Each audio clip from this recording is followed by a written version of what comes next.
Assalamualaikum para siswa, sugeng enjang, kepanggih malih kalian Mas Riris.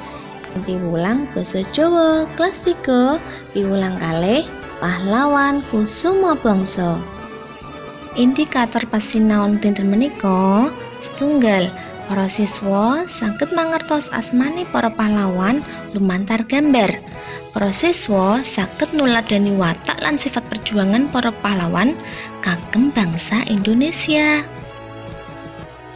Sakniki Miss Riris badhe taken sinten nggih gambar sing ana ing video niki. Nah, leres sanget.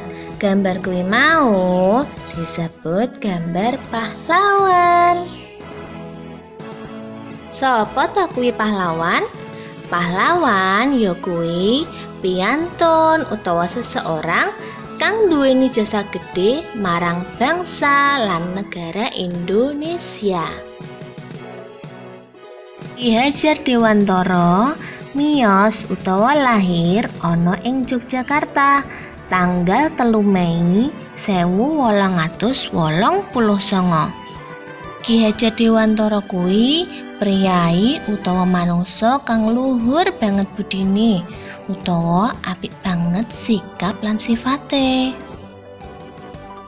Rikala jaman biyen tanggal 3 Juli tahun 1992 Ki Hajar Dewantara ngedegake pawiyatan utawa sekolahan kang diparingi jeneng Taman Siswa. Ki Hajar Dewantara uga disebut Bapak Pendidikan Nasional amarga saka gedene jasane marang dunia pendidikan. Ki Hajar Dewantara nduweni sesanti utawa semboyan yaiku ing ngarsa Sung Tuladha, ing Madya Mangunkarsa, Tutwuri Handayani. Semboyan kuwi mau dienggo lan diterapake ing dunia pendidikan nganti zaman saiki. Kanggo ngeling-eling utawa mengingat jasane Ki Hajar Dewantara sing sampun sedo, mula saben tanggal 2 Mei dipengeti dadi Hari Pendidikan Nasional.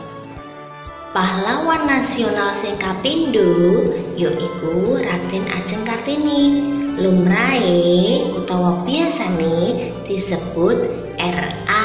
Kartini.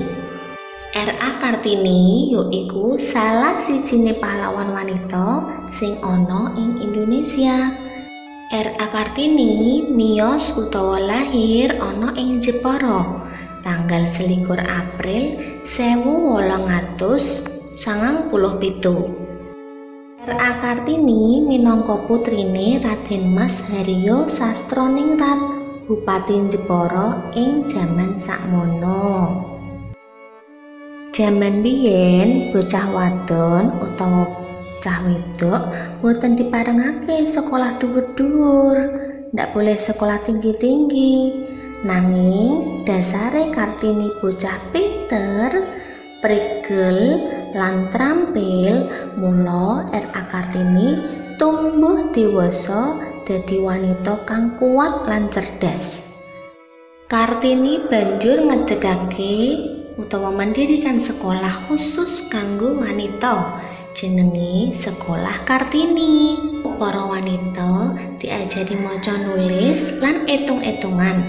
Sakliyane kuwi uga diajari keterampilan kayata njahit, nyulam lan nyongket. R.A. Kartini duweni sesanti utawa semboyan yaiku habis gelap terbitlah terang. Sapa sing gelem sinau bakal nemu kaendahe ilmu. Kanggo ngeling-eling utawa mengingat jasane R.A. Kartini sing sampun sedo atau yang sudah meninggal, mula saben tanggal 21 April dipengeti dadi Hari Kartini. Nah, saka cerita sejarah kala wau, mugi-mugi para siswa mangertos nggih pahlawan kang berjasa ana ing dunia pendidikan. lan mugi-mugi para siswa saged nuladeni atau mencontoh sikap semangat majuake pendidikan kaya pahlawan Ki Hajar Dewantara lan R.A. Kartini. Sampun purna pasinaon dinten menika, sudah selesai. Matur nuwun sanget, kepanggih malih kalian Miss Riris ing pasinaon salajengipun. Wassalamualaikum warahmatullahi wabarakatuh.